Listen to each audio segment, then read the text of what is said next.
লজ্জা করতেছেন? একটা মেয়েকে ঘরের ভিতরে বন্দি করে এইভাবে কথা বলতেছ? না, আমি চাইলে না এখন তোমার সাথে।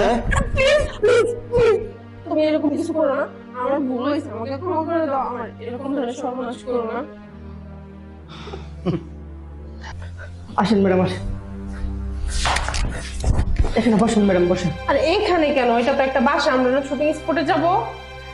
আরে ম্যাডাম, শুটিং স্পট তো যাইবেন, এখন দেখেন রাত 11টা বাজে। তাছাড়া আমাদের যে একটা স্পট আছে এটা জঙ্গলের ভিতরে, গাড়ি ঘোড়া পাওয়া যায় না, অনেকটা ঝামেলা। ম্যাডাম বলেন আপনি কি খাবেন? অনেক জার্নি করে আসছেন। আমি এত কিছু খাবো না, আমার জন্য শুধু কফির ব্যবস্থা করেন। আচ্ছা ঠিক আছে, তাহলে ম্যাডাম আপনি থাকেন। আর শুনেন, যদি দরজা আমাদেরকে টোকা দেয় তাহলে আপনি দরজা খুলেন না, ঠিক আছে? তাহলে আমি হ্যাঁ। আচ্ছা ঠিক আছে, যান। ম্যাডাম একটা কথা, মানে আমরা এক সপ্তাহ আগে মানে একটা শুট নিছিলাম, তো এই শুটের একটা থাম্বনেল লাগে। আচ্ছা ঠিক আছে, সমস্যা নেই, বলেন। কিন্তু পিকচারটা হলো মানে আপনার হাত পা বাঁধা থাকবে। ও আচ্ছা, সমস্যা নেই, বাঁধেন। আচ্ছা তাহলে হুম, বাঁধেন।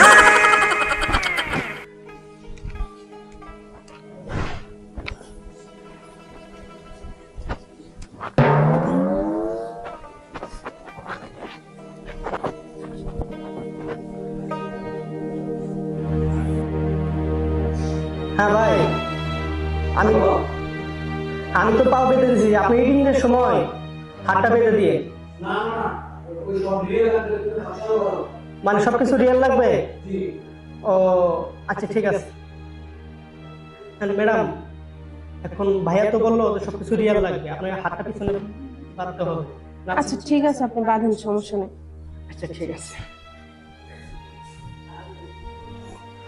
আপনি হাতটা একটু পিছিয়ে দেন, তাহলে আমার একটু সহজ হবে।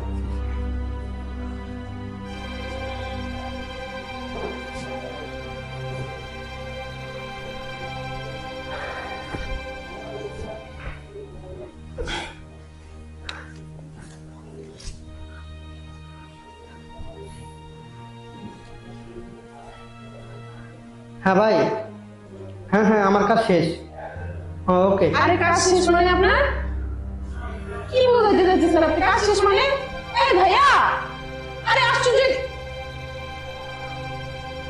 আরে দরজা লাগাইতেছেন কেন ভাইয়া? আরে কে আছো? প্লিজ আমার হাতটা খুলে দাও ভাইয়া। আরে তুমি এখানে? চিনতে পারছো সিগারেট? চিনতে পারছো আমাকে? তার মানে তুমি সবকিছু করেছো? আমি করেছি। এখন ফোন দাও। কাকে ফোন দিব? কাকে আমার ফোন দিবা? তোমার বয়ফ্রেন্ডকে ফোন দাও, ওকে আমার লাগবে, ফোন দাও। আমার বয়ফ্রেন্ডের সাথে তো আমার এখন যোগাযোগ হয় না। তাকেও করতেছো? এটা কি তোমার বিজনেস? হ্যাঁ, দেখতে দেখতে তো খুবই মাসুম চেহারা, মনটা এত ময়লা কেন? হ্যাঁ, দেখো, ছেলেদের সাথে তুমি খেলা করতে পছন্দ করো না? তুমি কিন্তু কাজটা ঠিক করতেছো না। আমার হাত পা আমি কি করতেছি সেটা আমি তোমাকে জিজ্ঞেস করবো? আমি কি তোমাকে তোমার কথা শোনার জন্য এখানে আছি? তোমার বয়ফ্রেন্ডকে ফোন দাও, তাকে আমার দরকার। ফোন দাও। ও হাতও বাঁধা তো, আমি তোমার হাত বাঁধা খুলে দিয়েছি। ফোন দাও, ফোন দাও। নাও, ফোন দাও। সেদিন তো আমি বলছিলাম এখানে না তুমি যতই চিল্লাও, ওই আসমান পর্যন্ত চিল্লাও, কেউ না আসবে না। বুঝলা সুন্দরী? পুরুষের মতো আমাকে ঘরে এনে আটকেছো কেন? আর আমি তো তোমাকে আটকে রাখছি আমরা দুজনের মধ্যে সীমাবদ্ধ। আর তুমি কি করছো? পুরা প্রতিবেশীর মধ্যে আমাদের তুমি একেবারে এরকম রাস্তা নামাই দিছো না, আমার মনে হচ্ছিল সেদিন আমি মরে যাই। কিন্তু এই প্রতিশোধটা নেওয়ার জন্য আমি বাইচে আছি, এবং আজকে আমি সেই প্রতিশোধটা নিবই। লজ্জা করতেছেন? একটা মেয়েকে ঘরের ভিতরে বন্দি করে এইভাবে কথা বলতেছো? না, আমি চাইলে না এখন তোমার সাথে। প্লিজ প্লিজ প্লিজ, তুমি এরকম কিছু করো না। আমার ভুল হয়েছে, আমাকে ক্ষমা করে দাও। আমার এরকম ধরনের সর্বনাশ করো না।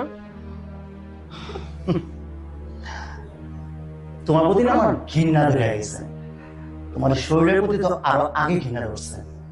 তুমি কি ভাবছো তোমার মতো একই কাজ আমি করবো? তো তুমি আর আমি সেমই হয়ে গেলাম। চিন্তা করো না, তোমার না কিচ্ছু বলবো না, তুমি রিল্যাক্স ভাবে ঘুমাও। আমার লোকের সাথে আমার হাত পা ছেড়ে দিব এবং সকালবেলায় আমার গাড়ি উঠাই দেবো। হাজির। আমি ওই দিন সত্যি ওর সাথে খুব খারাপ ব্যবহার করছি। আমার এটা করা ঠিক হয় নাই। আসলে ও অনেক ভালো।